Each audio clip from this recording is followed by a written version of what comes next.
अस्सलाम वालेकुम। उम्मीद है आप सब खैर आफियत से होंगे।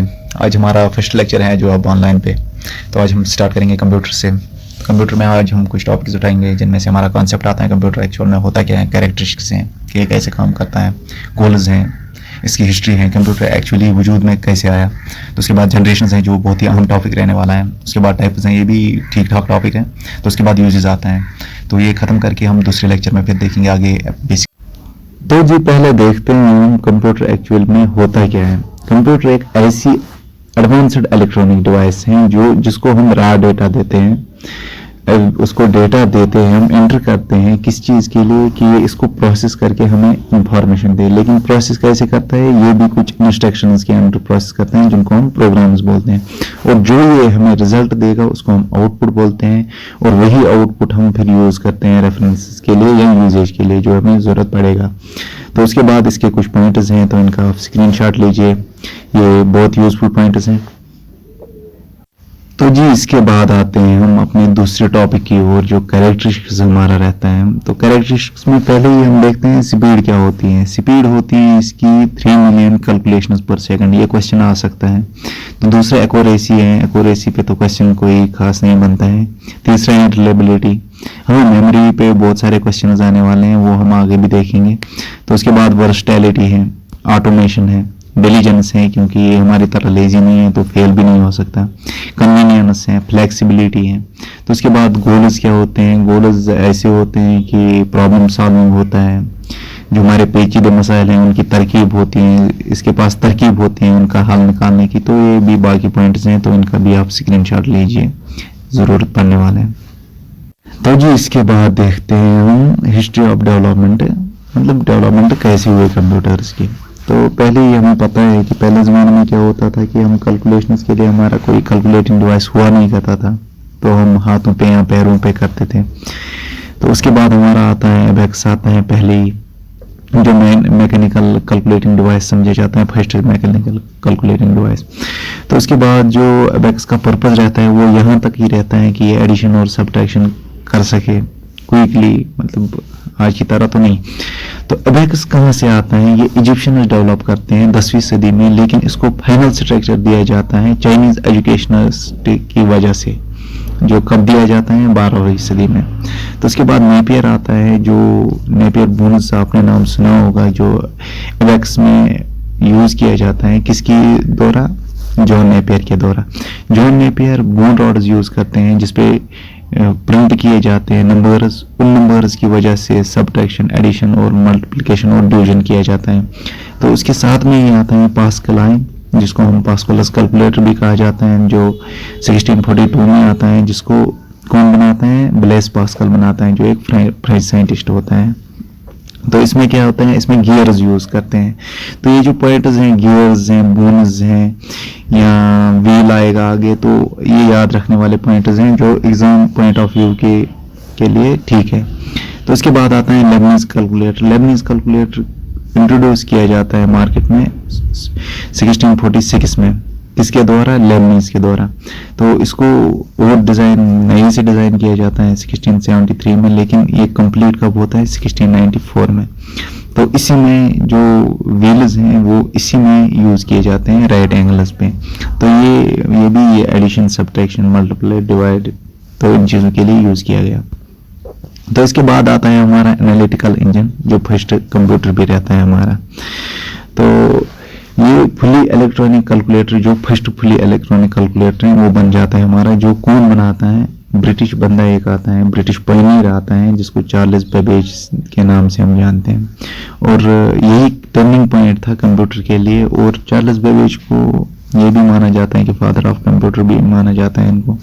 अब हम जनरेशन्स पे आते हैं, तो 5 तरह की जनरेशन्स होती हैं, जिनमें से फर्स्ट जनरेशन है, जो यहाँ पे डेट अलग लिखा है, बाकी जगहों पे अलग लिखा है, डेट हमारा मतलब उतना इम्पॉर्टेंट नहीं है। तो इसमें देखते हैं हम कि यूनिवैक्स से स्टार्ट हो गया, यूनिवर्सल ऑटोमेटिक कंप्यूटर से। तो इसके एडवांटेजेस हैं, vacuum tubes only electric component थे जो अवेलेबल थे उन दिनों, वैक्यूम ट्यूब टेक्नोलॉजी इसमें यूज़ की गई, ये कुछ इसमें चीज़ें हैं। तो इसके बाद आता है सेकंड जनरेशन। सेकंड जनरेशन में क्या हुआ कि रिप्लेस हो गए वैक्यूम ट्यूब्स, ट्रांजिस्टर्स आ गए, तो ये एडवांटेजेस और डिसएडवांटेजेस हैं इसके। तो थर्ड जनरेशन में क्या होता है, अब ट्रांजिस्टर्स भी चले जाते हैं, इंटीग्रेटेड सर्किट्स आते हैं। तो उसके बाद हमारा आता है फोर्थ जन में क्या होता है कि अब माइक्रो प्रोसेसर्स आते हैं, वेरी लार्ज स्केल इंटीग्रेशन आती हैं। तो उसके बाद हमारा फिफ्थ जनरेशन आता है जिसमें हम एआई का यूज़ करते हैं। तो ये हम बहुत ही मतलब अच्छे से एक्सप्लेन करेंगे आगे, तो आप बने रहिए। तो पहले जो आते हैं फर्स्ट जनरेशन ऑफ कंप्यूटर्स पे 5 जनरेशन होते हैं जो अहम है एग्जाम पॉइंट ऑफ व्यू के हिसाब से। एक तो उसमें क्वेश्चंस भी मतलब बहुत सारे बनते हैं और दूसरा प्रोबेबिलिटी ज़्यादा रहती है क्वेश्चंस आने की। तो ये स्टार्ट हुआ 1946 में और 1959 में ख़त्म हुआ। मतलब बहुत सारे सोर्सेज हैं, आधे बोलते हैं 1940 में स्टार्ट हुआ, तो ऐसा क्वेश्चन तो आने वाला नहीं है। लेकिन क्वेश्चन जो यहाँ पे बनता है वो बनता है वैक्यूम ट्यूब्स का, जो बेसिक कंपोनेंट बन जाते हैं किस चीज़ के लिए, एक तो मेमोरी यूनिट के लिए और सर्किटरी जो सीपीयू का रहता है, सेंट्रल प्रोसेसिंग यूनिट का। जो ये ट्यूब्स होते थे या इलेक्ट्रिक बल्ब्स होते थे, ये बहुत हीट प्रोड्यूस करते थे और उस हीट की वजह से क्या होता था, आमतौर फ्यूज जल जाते थे या कुछ और बहुत ज़्यादा एक्सपेंसिव भी था, तो सिर्फ ऑर्गेनाइजेशन इसको अफोर्ड कर पाते थे। इस जनरेशन में क्या होता है था कि प्रोसेसिंग यूनिट पे यूज़ किया जाता था punch cards, paper tape, magnetic tape, ये यूज़ किए जाते थे किस चीज़ के लिए, इनपुट और आउटपुट डिवाइसेस के लिए। तो ये मशीन कोड लैंग्वेज यूज़ करता था प्रोग्रामिंग लैंग्वेजिंग के लिए। तो उसके बाद इसके आते हैं हमारे फीचर्स क्या है फर्स्ट जनरेशन के। फर्स्ट जनरेशन के फीचर्स हैं वैक्यूम ट्यूब टेक्नोलॉजी था, अनरिलायबल था, सपोर्टेड मशीन लैंग्वेज ओनली था, कॉस्टली ज़्यादा था, हीट इसमें ज़्यादा था, इनपुट आउटपुट स्लो था। तो ऐसे ही ये टॉपिक्स हैं, तो इनको आप स्क्रीनशॉट लीजिए। तो इसके बाद हम आगे जाते हैं। तो जी इसके बाद आते हैं हम सेकंड जनरेशन पे। जैसा कि मैंने पहले ही बोला था, डेट्स हमारे लिए इम्पोर्टेंट नहीं है, तो डेट्स ज़्यादा मतलब याद भी रखना नहीं है। तो इस जनरेशन में क्या होता था कि ट्रांजिस्टर्स यूज़ किए गए क्योंकि वो चीपर थे, पावर कम यूज़ करते थे, साइज़ उनका ठीक ठाक था, रिलायबल था, जो फर्स्ट जनरेशन थे उनसे फास्ट थे। तो क्योंकि ये वैक्यूम ट्यूब्स के नहीं बने थे। तो इस जनरेशन में क्या होता है, मैग्नेटिक कोर्स जो है वो यूज़ किए जाते हैं as primary memory, and magnetic tape और मैग्नेटिक डिस्क जो है उसको यूज़ किया जाता है एज सेकेंडरी स्टोरेज डिवाइसेस। इस जनरेशन में क्या होता है, जो असेंबली लैंग्वेज है और हाई लेवल प्रोग्रामिंग वो यूज़ किए जाते हैं, जिनमें से फोटॉन है, कोबोल है जो यूज़ किए गए। जो कंप्यूटर्स थे वो यूज़ करते थे बैच प्रोसेसिंग जैसा पहले में भी हुआ था, and multi programming operating system. तो इसके बाद हम इसके फीचर्स पे आते हैं। मेन फीचर्स क्या हैं इसके, ये यूज़ करते थे ट्रांजिस्टर्स, रिलायबल थे, स्मॉल साइज था, जनरेटेड लेस हीट था, मतलब हीट तो ज़्यादा प्रोड्यूस नहीं होती थी क्योंकि वहाँ पे वैक्यूम ट्यूब्स की वजह से होते थे। तो इलेक्ट्रिसिटी कम यूज़ करते थे, फास्टर था पहले वाले से, लेकिन अभी भी बहुत ज़्यादा कॉस्टली था, एसी इसको भी ज़रूरत पड़ता था। और जो ये सपोर्ट करता था मशीन और असेंबली लैंग्वेज को। उसके बाद आते हैं कुछ इसके जनरेशन्स के कंप्यूटर्स जिनका आप स्क्रीनशॉट ले सकते हैं। तो इसके बाद हम मूव करेंगे थर्ड जनरेशन पे। अब अगर हम थर्ड जनरेशन की बात करें तो यहाँ पे भी एक चेंज आई, जो ट्रांजिस्टर्स हैं वो ख़त्म हो गए यहाँ से। तो वो यहाँ पे क्या इस्तेमाल किया गया, आईसीज इस्तेमाल किए गए जिनका नाम है इंटीग्रेटेड सर्किट्स। एक इंटीग्रेटेड सर्किट में बहुत सारी चीज़ें होती थी, ट्रांजिस्टर्स होते थे, रेजिस्टर्स होते थे या कैपेसिटर्स होते थे, जिनके साथ में एसोसिएटेड सर्किटरी भी होती थी। ये आईसीज जो है ये किसने बनाई, ये जॉन किली ने बनाई। किस चीज़ के लिए, कि कंप्यूटर का साइज कम हो, रिलायबल हो, एफिशिएंट हो। इस जनरेशन में जो है वो remote processing, time sharing, multi programming operating system use किए गए। हाई लेवल लैंग्वेजेस भी यूज़ किए गए जिसमें से फोटॉन 1 to 4 है, कोबोल है, पास्कल है, PL1 है, बेसिक एल्गोल 16 है और भी बहुत सारे हैं। तो ये आप इसका देख सकते हैं कितना इसका साइज कम हुआ है सेकंड वन से, क्योंकि वैक्यूम ट्यूब्स और ट्रांजिस्टर्स तो यूज़ किए गए लेकिन वैक्यूम ट्यूब्स पूरा ख़त्म हो गया। तो उसके बाद हम आते हैं इसके मेन फीचर्स पे। मेन फीचर्स क्या थे, आईसी यूज़ की गई जैसे कि हमें पता है वो ख़त्म हुआ। तो मोर रिलायबल था पहले 2 से, स्मॉलर साइज था, फास्ट था उनसे, लेस हीट होती थी जनरेट, लेसन मेंटेनेंस के लिए लगता था, कॉस्टली था ये, लेकिन तो एसीज भी ज़रूरत इसको भी पड़ते थे, कंज्यूमर लेस इलेक्ट्रिसिटी, और इसमें हाई लेवल लैंग्वेज भी होती थी। तो ये इनके कुछ एग्जाम्पल्स हैं, तो इनका स्क्रीनशॉट ले सकते हैं। ये आते हैं हम उस पीरियड में जहाँ से 4 जनरेशन स्टार्ट होता है। डेट हमारे लिए माने नहीं रखते हैं, तो हम डायरेक्टली उस चीज़ पे जाएंगे जो ज़्यादा इम्पोर्टेंट है, वो है VLSI। इसमें यूज़ किए गए ICs की जगह, ये भी इंटीग्रेटेड सर्किट्स ही थे, लेकिन वेरी लार्ज, बहुत बड़े थे, जिनमें से 5000 ट्रांजिस्टर्स हुआ करते थे, और भी बहुत सारे सर्किट एलिमेंट्स हुआ करते थे, जो एक सिंगल चिप की वजह से आपस में जुड़े रहते थे। तो 4th जनरेशन कंप्यूटर्स जो हैं ये बहुत ज़्यादा पावरफुल बन गए, कॉम्पैक्ट थे, रिलायबल थे, अफोर्डेबल थे, और इन्होंने क्या राइज किया, इन्होंने राइज दिया पर्सनल कंप्यूटर्स को जो हम यूज़ करते हैं। जैसा मेरा फ़ोन है जिससे मैं ये बना रहा हूँ, तो ये मेरा पर्सनल कंप्यूटर बन जाता है। तो इस जनरेशन में क्या होता है, time sharing, real time network, distributed operating system use किए जाते हैं, और high level programming languages use किए जाते हैं, जिसमें से C++, DBS है या C है, तो ये यूज़ किए गए। ये आप देख सकते हैं कितना छोटा बन गया है अब।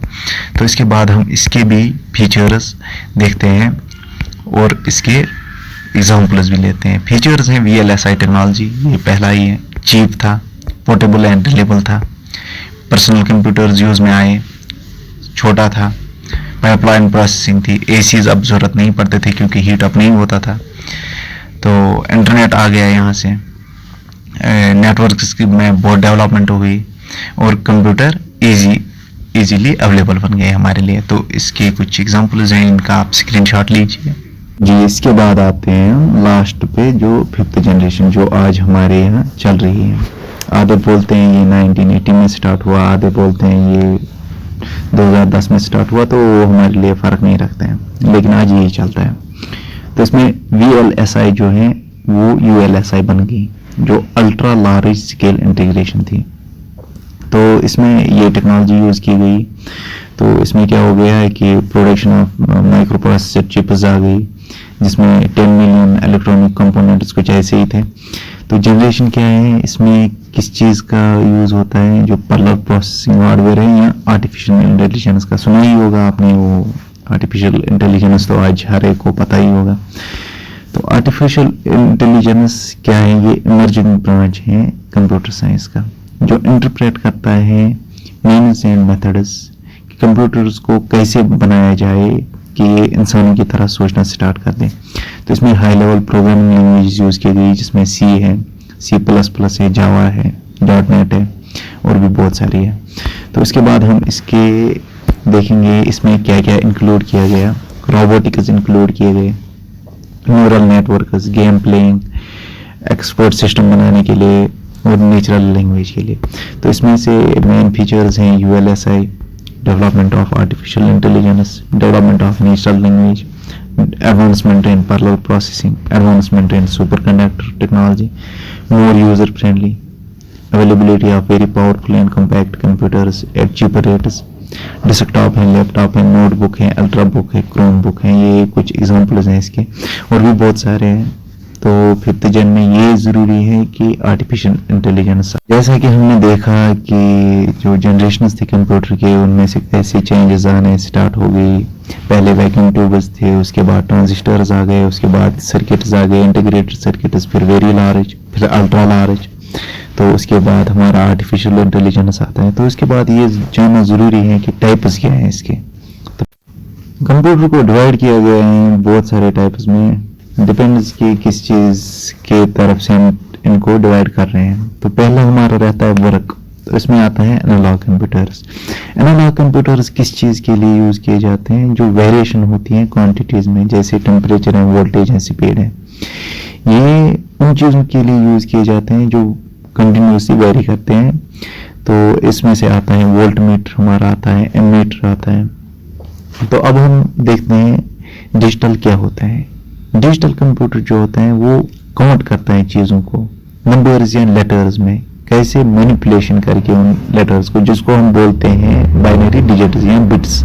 ये बिट्स बाइट्स क्या होते हैं, ये हम बाद में देखेंगे, आगे ये पढ़ना ही पढ़ना है। तो इसमें जो होता है टेक्स्ट्स और ग्राफिक्स ट्रीट किए जाते हैं न्यूमेरिकली। तो अगर आज हम देखें तो डिजिटल कंप्यूटर्स कौन से आते हैं हमारे पास, डेस्कटॉप आता है, पर्सनल कंप्यूटर आता है, वर्क स्टेशन आता है, या टैबलेट आता है, पीसी। तो हाइब्रिड में क्या होता है, ये एनालॉग भी होते हैं, ये डिजिटल भी होते हैं, ठीक, मतलब ये दोनों के काम अंजाम देते हैं। ये साइंटिफिक कैलकुलेशंस के लिए यूज किया जाता है, डिफेंस सिस्टम्स के लिए यूज किया जाता है। तो पर्पस की बात की जाए, जो हमारे कंप्यूटर्स होते हैं वो दो पर्पस में डिवाइड किए जाते हैं, एक तो जनरल होता है और दूसरा स्पेशल। तो इसका उतना अहम रोल नहीं रहता है और एग्जाम पॉइंट ऑफ व्यू के हिसाब से उतना पढ़ना नहीं है इसको, तो बेटर है हम दूसरा पढ़े जो मेमोरी और साइज के बेस पे और परफॉर्मेंस के बेस पे इनको डिवाइड किया जाता है। तो उसमें से हमारा पहला आता है माइक्रो कंप्यूटर। माइक्रो कंप्यूटर क्या होता है, इसमें माइक्रो प्रोसेसर यूज किए जाते हैं एज सेंट्रल प्रोसेसिंग यूनिट। तो माइक्रो कंप्यूटर जो होते हैं ये छोटे होते हैं, तो और इनकी तुलना किन से होती है, मेन फ्रेम या मिनी कंप्यूटर से। जो माइक्रो कंप्यूटर्स होते हैं अगर इनको आउटपुट और इनपुट के लिए कीबोर्ड और स्क्रीन दिया जाए तो ये पर्सनल कंप्यूटर्स बन जाते हैं, और ये इजियर है यूज के लिए और इनएक्सपेंसिव भी है, क्योंकि इनमें मेमोरी कौन सी यूज की जाती है, माइक्रो प्रोसेसर्स और सेमीकंडक्टर्स जो इसको चीपर बनाते हैं। तो इसमें से एग्जाम्पल है आपका IBM पीसीज है, एप्पल का मैक है, और बाकी पीसीज हैं जैसे पाम टॉप है, ये अवेलेबल बन जाते हैं आजकल। अब अगर मिनी कंप्यूटर्स को देखा जाए तो मिनी कंप्यूटर्स क्या होता है, ये मिड साइज कंप्यूटर होता है और इसको एट अ टाइम 200 बंदे यूज कर सकते हैं, एक ही टाइम में 200 यूजर्स यूज कर सकते हैं।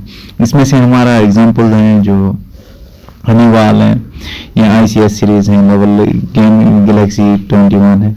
तो इसके बाद आता है मेन फ्रेम कंप्यूटर्स जो हैं इनको बिग आयरन भी कहा जाता है। तो मेन फ्रेम को इस्तेमाल किया जाता है जो कॉर्पोरेट ऑफिस होते हैं या गवर्नमेंट ऑर्गेनाइजेशंस होते हैं, तो वहाँ पे इनको यूज किया जाता है। ये उनके कुछ फीचर्स हैं, इनके आप स्क्रीनशॉट ले सकते हैं, तो मुझे नहीं लगता ये उतना ज़रूरी है याद रखना। तो उसके बाद हमारा आ जाता है सुपर कंप्यूटर। उसके बाद आता है हमारा सुपर कंप्यूटर जो है सबसे तेज़ माना जाता है और बड़ी बड़ी कैलकुलेशंस के लिए यूज़ किए जाते हैं, वेदर फॉरकास्टिंग के लिए भी यूज़ किए जाते हैं। इनमें से परम है जो सीरीज ऑफ सुपर कंप्यूटर्स हैं, और तियोम है जो फास्टेस्ट कंप्यूटर है दुनिया में। मतलब ये एग्जाम्पल्स भी हैं इसके। तो पर्सनल कंप्यूटर्स हमारे रहते हैं, पर्सनल कंप्यूटर्स वो हैं जो जैसे कि नाम ही बताता है पर्सनल इंडिविजुअल यूज़र के लिए होते हैं, एक ही बंदे के लिए होता है। ये छोटा होता है और सस्ता भी होता है, और ये मतलब डेटा को स्टोर करने के लिए और बिजनेस पर्पज़ के लिए यूज़ होता है। तो इसके अपने टाइप्स हैं, इसमें टावर मॉडल है, डेस्कटॉप मॉडल है, नोटबुक कंप्यूटर है, लैपटॉप कंप्यूटर है, सब नोटबुक कंप्यूटर है, और इसका हैंड हेल्ड कंप्यूटर रहता है, पाम टॉप रहता है, PDA रहता है, स्मार्ट फोन्स रहते हैं, जैसा मतलब हम यूज़ करते हैं, जिससे मैं वीडियो बना रहा हूँ। अब अगर हम यूजेस की बात करें तो पहला ही हम एजुकेशन में देखेंगे क्या यूज़ रहता है, making classrooms effective.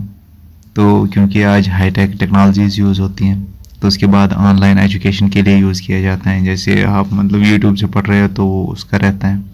Research work के लिए यूज़ किया जाता है, जैसे बहुत सारी साइट्स खोली जाती हैं, जैसे गूगल स्कॉलर हमारा रहता है।